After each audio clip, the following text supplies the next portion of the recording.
জামায়াতের নতুন কর্মসূচি ঘোষণা। এদিকে কারাগার এখন বিএনপির নেতাকর্মীদের স্থায়ী ঠিকানা, বললেন রিজভী। জানাবো, উপজেলা নির্বাচনে মন্ত্রী সংসদ সদস্যের স্বজনেরা এখনই সরছেন না, সময় নিতে চান। এবং সর্বশেষ জানাবো, বিরোধীরাও বন্ড পেয়েছে, এটা কি চাঁদাবাজি? রাহুল গান্ধীকে অমিত শাহ। দর্শক শুনছিলেন সংবাদ শিরোনাম, এখন বিস্তারিত। জামায়াতের নতুন কর্মসূচি ঘোষণা। পবিত্র রমজান এবং ঈদের পর দলের নেতাকর্মীদের সক্রিয় করতে একের পর এক নানা কর্মসূচি দিচ্ছে বাংলাদেশ জামায়াত ইসলামী। তারই ধারাবাহিকতায় আজ শুক্রবার 19 এপ্রিল গণসংযোগ পক্ষের উদ্বোধন করছেন দলটির আমির ডক্টর শফিকুর রহমান। এই গণসংযোগ চলবে আগামী 3রা মে পর্যন্ত। বাংলাদেশ জামায়াত ইসলামী রাজপথের আন্দোলনে বদ্ধপরিকর বলে মন্তব্য করেছেন দলটির আমির ডক্টর শফিকুর রহমান। তিনি বলেন, ইসলামের সুমহান আদর্শের দাওয়াত ঘরে ঘরে পৌঁছে দিতে হবে। পাড়া প্রতিবেশী, সহকর্মী, আত্মীয় স্বজন কেউই আমাদের দাওয়াতের বাইরে থাকবে না। আর সর্বপ্রথম দাওয়াত হবে নিজের নফসের প্রতি। আমাদের কথা ও কাজে যেন অমিল না থাকে সেটা মানুষকে করতে বলবো, সেটা যেন আমি নিজে আগে আমল করি। ইসলামী আন্দোলনের প্রতিটি জনশক্তি, কথাবার্তা, লেনদেন, সামাজিক কাজকর্ম আল্লাহর দিন বা কোরআন অনুযায়ী হতে হবে। যতই বাধা আসুক আমরা ইকামতে দিনের কাজ চালিয়ে যাব। মানুষের বিপদে আপদে পাশে দাঁড়াতে হবে। জনকল্যাণমূলক কাজে নিজেদের আত্মনিয়োগ করতে হবে, তাহলেই আমাদের দাওয়াত কার্যকর হবে। ডক্টর শফিকুর রহমান বলেন, রাজপথে, মাঠে, ময়দানে সরাসরি অংশগ্রহণের মাধ্যমে আমরা আন্দোলনের লড়াকু, সংগ্রামী ও একনিষ্ঠ সহযোদ্ধা তৈরি করতে বদ্ধপরিকর। বিপ্লবী ও সাহসী জনশক্তি তৈরি করতে নেতৃত্ববৃন্দের সহবতের বিকল্প নেই। তাই আমাদের অনলাইনের পরিবর্তে প্রকাশ্যে প্রোগ্রাম করতে হবে। অনলাইনে আরামপ্রিয় জনশক্তি তৈরি হবে। আল্লাহর দিন বিজয়ের জন্য বিপ্লবী কর্মী তৈরি হবে না। একমতে দিনের কাজকে ভালোভাবে বুঝে ময়দানে ভূমিকা পালন করতে হবে। জামায়াতের প্রত্যেক জনশক্তির ইমানি দায়িত্ব হচ্ছে এদেশের মানুষের মাঝে আল্লাহর দিনের দাওয়াত তথা জামায়াতের দাওয়াত পৌঁছে দেওয়া। তিনি বলেন, গত জাতীয় নির্বাচনে জামায়াত ইসলামী অংশগ্রহণ করেনি। জামায়াতের নির্বাচনী তফসিলের এই টাকা জনকল্যাণে ব্যয় করা হবে। ব্যাপকভাবে সামাজিক কার্যক্রম চালাতে হবে। আমাদের হালাল রুজির উপরে সন্তুষ্ট থাকতে হবে। কারাগার এখন বিএনপির নেতাকর্মীদের স্থায়ী ঠিকানা, বললেন রিজভী। বিনা কারণে কারাগারে এখন বিএনপি নেতাকর্মীদের স্থায়ী ঠিকানা হয়ে গেছে, এই মন্তব্য করেছেন বিএনপির জ্যেষ্ঠ যুগ্ম মহাসচিব রুহুল কবির রিজভী। তিনি বলেন, বিএনপির জন্য দিনের আলো নিষিদ্ধ, দলের নেতাকর্মীরা মুক্ত বাতাস গ্রহণ করা থেকে নিষিদ্ধ। তাদের সবসময় কারাগারে থাকতে হচ্ছে। বিএনপির নেতাকর্মীদেরকে কারাগারে ঢোকানোর সরকারের এই কর্মসূচি যেন শেষই হচ্ছে না। বিএনপির জ্যেষ্ঠ যুগ্ম মহাসচিব বলেন, ডামি নির্বাচনকে কেন্দ্র করে বিএনপির 25 থেকে 26 হাজার নেতাকর্মী প্রায় 4 মাস কারাগারে ছিলেন। কয়েক হাজার নেতাকর্মী এখনো কারাগারে রয়েছেন। কারাগারের রাজবন্দী কেউই নেই। যারা আছেন তারা বিএনপির কর্মী। সরকারের মন্ত্রীদের এমন বক্তব্যের উল্লেখ করে রিজভী বলেন, রাজবন্দী নামে কোনো শব্দ কি আইন গ্রন্থে লেখা আছে? রাজনীতি যারা করেন তাদেরকে কারাগারে বিভিন্ন মামলা দিয়েই ঢোকানো হয়।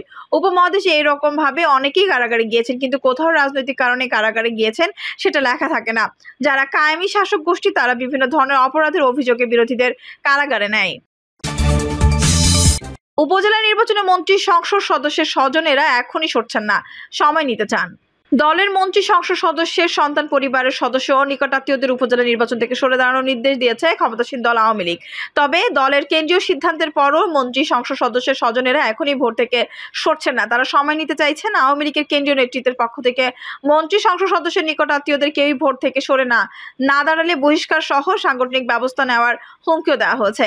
এরপরও মন্ত্রী সংসদ সদস্য যারা সন্তান ও স্বজনদের ভোটের মাঠে নামিয়েছেন তাদের অনেকে বলছেন দল আসলে কতটা কঠোর হবে সেটা তারা বোঝার চেষ্টা করছেন। সেজন্য তাদের স্বজনেরা ভোট থেকে সরে দাঁড়ানোর প্রশ্নে নিজেদের সিদ্ধান্তের ব্যাপারে সময় নেবেন। নোয়াখালীর সুবর্ণচরে নিজের ছেলেকে ভোট না দিলে উন্নয়ন কাজ না করার হুমকি দিয়েছেন স্থানীয় সংসদ সদস্য একরামুল করিম চৌধুরী। নাটোরে লুৎফর হাবিবের বিরুদ্ধে প্রতিপক্ষ প্রার্থীকে অপহরণের অভিযোগ উঠেছে। এসব খবর সহ নানা বিভেদের তথ্য দলের সভাপতি ও প্রধানমন্ত্রী শেখ হাসিনার দৃষ্টিগোচর হলে তিনি ক্ষুব্ধ প্রতিক্রিয়া ব্যক্ত করেন। তিনি বলেন, সাধারণ সম্পাদক ওবায়দুল কাদেরকে ডেকে উপজেলা নির্বাচনে মন্ত্রী সংসদ সদস্যের সন্তান, পরিবারের সদস্য ও নিকট আত্মীয়দের ভোট থেকে সরে দাঁড়ানোর নির্দেশনা দেন বলে দলটির সূত্রগুলো বলছে। আগামী 8 মে প্রথম পর্বে 150টি উপজেলায় ভোট হবে। প্রথম আলোর অনুসন্ধানে প্রথম পর্বে 14টি উপজেলায় মন্ত্রী সংসদ সদস্যের সন্তান, পরিবারের সদস্য ও নিকট আত্মীয়রা চেয়ারম্যান পদে প্রার্থী হয়েছেন বলে জানা গেছে। অন্যান্য পর্বে নির্বাচনেও অনেক মন্ত্রী সংসদ সদস্য তাদের স্বজনদের প্রার্থী করার ঘোষণা দিয়েছেন। মন্ত্রী ও সংসদ সদস্যের বিষয়ে দলীয় সিদ্ধান্ত উপজেলা নির্বাচনে 4 পর্বের জন্যই প্রযোজ্য বলে বলা হয়েছে। দলের প্রধানের নির্দেশনা পেয়ে ওবায়দুল কাদের গতকাল বৃহস্পতিবারই সকালে ধানমন্ডিতে আওয়ামী লীগ সভাপতি শেখ হাসিনার রাজনৈতিক কার্যালয়ে অনানুষ্ঠানিক বৈঠক করেন। সেই বৈঠকের পরই বিভিন্ন বিভাগের সাংগঠনিক সম্পাদকেরা মন্ত্রী সংসদ সদস্যের দলের নির্দেশনা জানিয়ে দেন। গতকাল তাৎক্ষণিকভাবে মাদারীপুর সদরের সংসদ সদস্য ও দলের সভাপতি মণ্ডলীর সদস্য শাহজাহান খান এবং নোয়াখালীর একরামুল করিম চৌধুরীকেও ফোন করে দলীয় সিদ্ধান্তের কথা জানান দায়িত্বপ্রাপ্ত সাংগঠনিক সম্পাদক। এই দুই স্থানে সংসদ সদস্যের ছেলেরা উপজেলা চেয়ারম্যানের পদে প্রার্থী হয়েছেন। সংসদ সদস্যরা সন্তানের পক্ষে প্রকাশ্যে কাজ করছেন। গতকালই এক বিবৃতিতে ওবায়দুল কাদের বলেছেন, উপজেলা পরিষদ নির্বাচনে মন্ত্রী সংসদ সদস্যরা যাতে কোনো ধরনের হস্তক্ষেপ করতে না পারে সেজন্য কঠোর সাংগঠনিক নির্দেশনা দেওয়া হয়েছে। সংসদ সদস্য একরামুল করিম চৌধুরী বলেন, তিনি সাংগঠনিক নির্দেশনা পেয়েছেন। দলীয় প্রধান বলে তিনি যে কোনো সিদ্ধান্ত মানবেন, তবে তার দাবি নোয়াখালী সুবর্ণচরে তার ছেলের প্রতিদ্বন্দ্বী হিসেবে ভোট করা বর্তমান চেয়ারম্যান ও জেলা আওয়ামী লীগের সভাপতি এইচ.এম. খায়রুল আনম চৌধুরী গত জাতীয় সংসদ নির্বাচনে নৌকার বিরুদ্ধে ভোট করেছেন।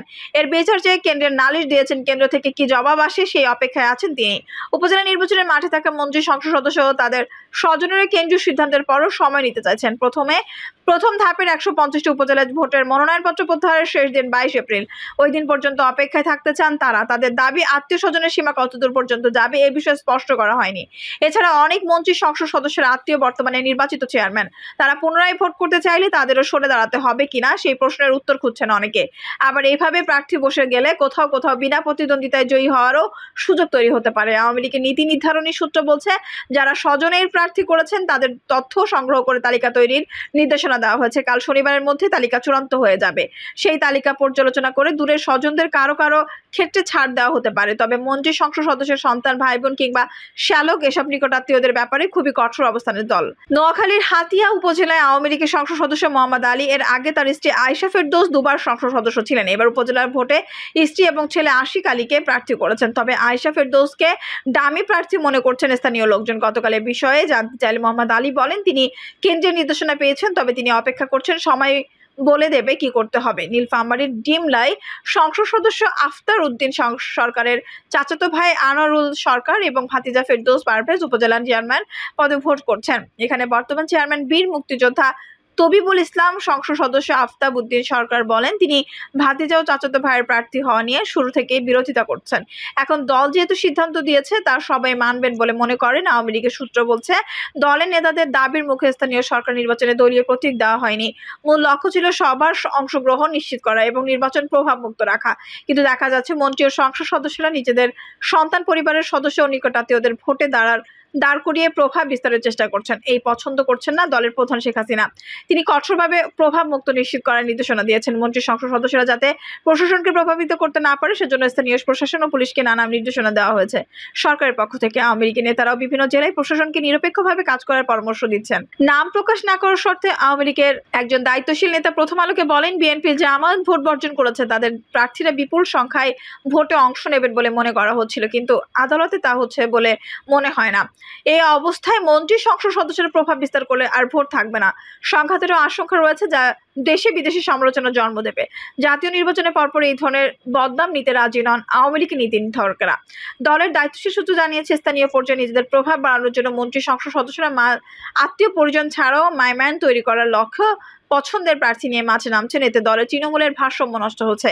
এজন্য এই কড়া অবস্থান 2 মে সংসদের আগামী অধিবেশন বসছে। অধিবেশনে আওয়ামী লীগের সংসদীয় বলেন দলের বৈঠক ডাকা হতে পারে। ওই বৈঠকে প্রধানমন্ত্রী নিজে মন্ত্রী ও সংসদ সদস্যের উপজেলা নির্বাচন বিষয়ে তার অবস্থান তুলে ধরবেন। এছাড়া 30 এপ্রিল আওয়ামী লীগের কেন্দ্রীয় কার্যনির্বাহী সংসদেও বৈঠক হতে পারে, সেখানেও বিষয়টি আলোচিত হবে।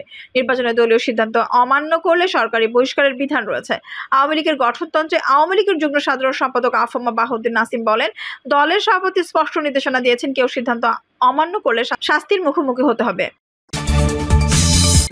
বিরোধীরাও বন্ড পেয়েছে, এটা কি চাঁদাবাজি? রাহুল গান্ধীকে অমিত শাহ। বাতিল করা নির্বাচনী বন্ড ব্যবস্থা নিয়ে বিরোধীদের অভিযোগের জবাবে ভারতের কেন্দ্রীয় স্বরাষ্ট্রমন্ত্রী অমিত শাহ বলেছেন, বিরোধী দলগুলো তো বন্ডের মাধ্যমে অনুদান পেয়েছে, এগুলোকে কি চাঁদাবাজি বলা যাবে? এনডিটিভিতে দেওয়া একান্ত সাক্ষাৎকারে কংগ্রেস নেতা রাহুল গান্ধীর মন্তব্যের প্রতিক্রিয়ার অমিত শাহ একথা বলেন। এর আগে রাহুল বলেছিলেন, নির্বাচনী বন্ড ব্যবস্থা বিশ্বের বৃহত্তম চাঁদাবাজি প্রকল্প, আর প্রধানমন্ত্রী নরেন্দ্র মোদী দুর্নীতির চ্যাম্পিয়ন। রাহুলের মন্তব্যের সমালোচনা করে অমিত শাহ বলেন তাদের দলগুলো বন্ডের মাধ্যমে অনুদান পেয়েছে। এটাও কি চাঁদাবাজি? রাহুল গান্ধীকে অবশ্যই জনগণকে বলতে হবে, হ্যাঁ আমরাও চাঁদাবাজি করেছি, আর এমপিদের সংখ্যার অনুপাতে আমরা যে পরিমাণ অনুদান পেয়েছি তা এর থেকেও বেশি পেয়েছে। তাই তারা বিভ্রান্তি সৃষ্টির চেষ্টা করছে, কিন্তু সফল হবে না। 15ই ফেব্রুয়ারি একটি যুগান্তরী রায়ে সুপ্রিম কোর্ট নাগরিকের তথ্যের অধিকার লঙ্ঘনের ভিত্তিতে নির্বাচনী বন্ড প্রকল্প বাতিল করে দেয়। ভারতের প্রধান বিচারপতি DY চন্দ্রচূড় বলেন এই স্কিমটি অসাংবিধানিক ও স্বেচ্ছাচারী ছিল। এটি রাজনৈতিক দল ও দাতাদের মধ্যে একটি সমঝোতার মাধ্যমে 5 বিচারপতির সাংবিধানিক বেঞ্চ রায়ে বলেছিলেন কালো টাকা সাদা করা এবং দাতাদের গোপনীয়তা বজায় রাখার উদ্দেশ্য থাকায় প্রকল্পটি বাতিল করা হলো। নির্বাচনী বন্ড কালো টাকা রোধ করার একমাত্র উপায় নয়। পরবর্তীতে স্টেট ব্যাংক অব ইন্ডিয়া এবং ভারতের নির্বাচন কমিশনের প্রকাশ করা তথ্য অনুযায়ী বিজেপি এই বন্ডগুলোর মাধ্যমে সর্বাধিক তহবিল পেয়েছে, প্রায় 6,986 কোটি রুপি। একইভাবে কংগ্রেস 1,334 কোটি রুপি এবং তৃণমূল কংগ্রেস 1,397 কোটি কংগ্রেস করেছে। দর্শক, এই ছিল এখনকার সর্বশেষ সংবাদ। নিউজটি ভালো লাগলে অবশ্যই একটা লাইক দিন, কমেন্টে আপনার মূল্যবান মতামত জানান। সবসময় আমাদের পাশে থাকতে সাবস্ক্রাইব করে বেল বাটনটি অন করে রাখুন। ধন্যবাদ।